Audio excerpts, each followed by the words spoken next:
Hello again, me, literally 15 minutes after I finished my other video. Still the same day, still the same car journey.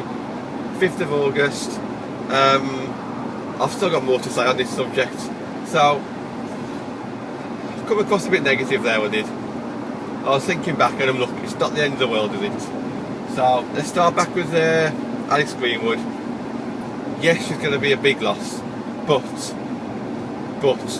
we have brought in 5 experienced players. So what did Alex Greenwood give us?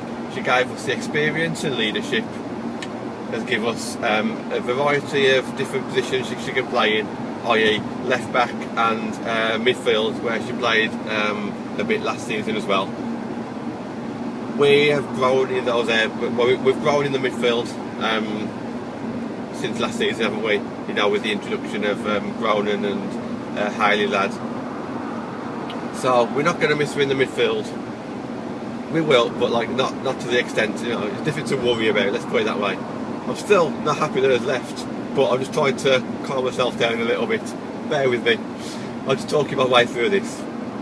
Left back, you know, we've still got Kirsty Smith that can play there. In the pre-season friendlies in Norway, we had other players that played there. I forgot about that now. But Alex Greenwood didn't play, did she? So even though she's a massive loss, it's not the end of the world. I'm not going to say that we're going to get relegated or anything like that. I didn't want it to come across that way.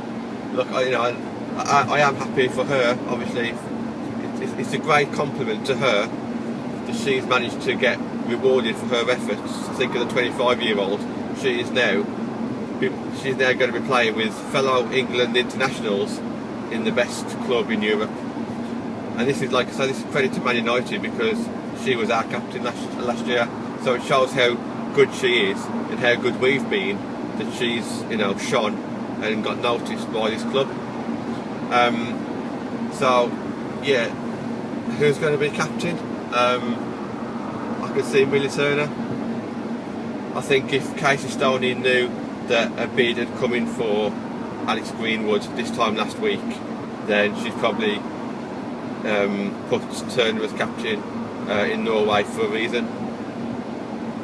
It does make you wonder how long the club have known about this as well. So obviously for us, it's all news to us this morning.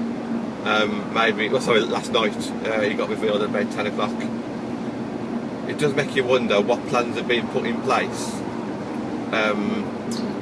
from Casey Stoney and the club, if they've known about this for maybe last week, last month. How long have they known about it? Is this why we bought Hayley Ladd and Groningen in? Is this why we've packed out the midfielder? Because we have got a lot of midfielders, haven't we, at the moment on the women's team. So did they buy all these midfielders knowing that Alex Greenwood was going to go?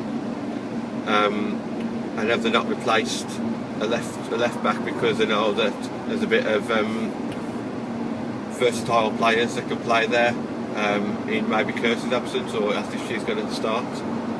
So obviously it must have been well thought through. Again, it's just completely caught me off guard as one of my favourite players in the team has just suddenly gone like that. So yeah, I was very negative because I don't want it to go, but it's not the end of the world for our football club because where she was so experienced last season for us, we've now got experienced players that we didn't have last season. So yeah, I just wanted to clear that up. And going on to Maguire, yeah, I kind of touched on it a little bit before. If you had said at the start of the transfer window we'd have got Wan-Bissaka and Maguire, then yeah, we would have took that because that means no Young. So all the people that was grading Young 0 out of 10, 2 out of 10, you know, we won't have any of that anymore. You know, Wan-Bissaka's going to put in these 7s and 8s every week, you'd have thought. I know obviously he's playing about a different quality of players compared to pre-season, but let's be honest, he's showing no signs of weakness at the moment and he's just slotted in perfectly.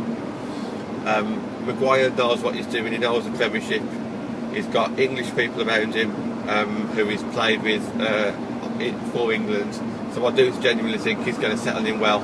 He's going to improve us from the off, he's going to give that balance as well. So you've got Lindelof and Wan-Bissaka on the right hand side probably, and Maguire and Shaw on the left hand side.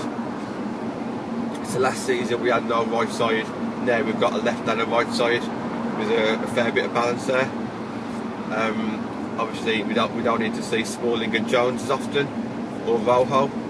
Will Twanzebe stay at the club, or will he get loaned out? If he does stay at the club, I think that is possibly a good thing, whereas other people will be saying it's a bad thing, because if he does stay at the club, I think that means that we're going to play him more. Hopefully. He could quite easily flip it the other way and say, oh well, we've kept Smalling and Jones for a reason, Twanzebe's still young, but if we had no intention of playing Twanzebe, then surely we just load him out again. So that's my thoughts on Maguire. And then of course James, I think he's got off to a good start. You know, he's started a few matches. I know it's pre-season. It looks like he's going to keep Lingard out of the team on that right hand side, because from what I've seen of Lingard at the moment, he's had a poor pre-season, and we'll talk about that in a separate video when I do the pre-season video. But Lingard could potentially be covering the central midfield at the moment, the way things are looking. If we don't buy anybody else in the central midfield, I could potentially see Lingard playing either in a 4-4-2 diamond with him just behind the front two, or just as a box-to-box kind of midfielder. I think the way James has started, he could potentially start the season against Chelsea. I don't think Greenwood will start, even though he's done everything right at the moment. He's had a cracking pre-season, hasn't he? But I think, let's talk about James here. I think he will probably start on that right hand side. And was that Solskjaer's intention all along? You know, we haven't bought Sancho, we haven't bought any other right-sided player. There's been no rumours of us buying a right-sided player. You know, okay, Pepe's now got floated around, but there's no bid or anything. There's been no serious talk from anybody credible that we was in for a right-sided midfielder. Maybe we have stumbled across a gem at the moment with James. Okay, he's not going to be a gem right away, but if he's going to come straight in at the first team, then he's doing something right. And he's had, you know, he's had a decent pre-season, and it's great that he scored the winning penalty in Wales against AC Milan. So all in all, we've got about 72 hours left of the transfer window. Really happy with the signings that we have made. It would have just been a bit nicer if we had got at least one midfielder in, just to complement Pogba a little bit, and to give a bit of creativity up front to release James and Martial, Greenwood, Rashford, because I do think that we're missing that, and I think a lot of Man United fans think that we're missing that. Logically, you know, was the plan all along just to sort out our defence this pre-season, get rid of a few of the deadwood in January, as well as get De Gea signed, you know, a new contract. Maybe that's, you know, maybe that was the plan all along. Just sort out the defence now, sort out the deadwood and the new contracts from now till January, and then next season get midfielders. But to me, we're just too short in midfield. It would have been better, surely, just to get, like, if you're going to get 3 players, get them in the key areas that you needed. You know, you need a centre back. Yes, you needed a right back, but did we need James right now? You know, potentially we could have played Greenwood if we had, you know, if we had to. Surely a Fernandes kind of player is more of a priority.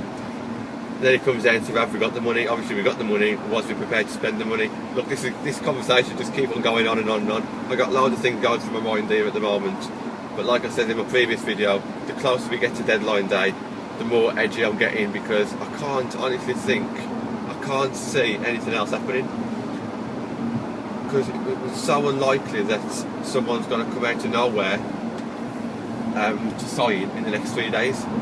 And if that's the case, then we're relying on people that we've already spoken about, Fernandes, Longstaff, and again, it's just gone so silent there. You know, it wouldn't surprise me if we get Bale on deadline day just to boost the fans up or something. I don't know. Yeah, so I am going to cut the video there. I just wanted to clear up a few things that I never had a chance to say on my previous video. All in all, I'm warming to it a little bit, but it's just such a shame that we've lost Greenwood. Such a shame that all the hype around Fernandez over the last 3 months, 4 months maybe, we've got no sign of him coming now. And why mention Dybala just to for him just to be snatched away from us? Not that Dybala was going to be a perfect fit for us, but he's a better option than what Lukaku gave us. And it would really boost the fans up, wouldn't it? And if we're going to get rid of Lukaku, at least the money has gone towards a player in Dybala and not gone into the Glazers' pockets, which could potentially happen.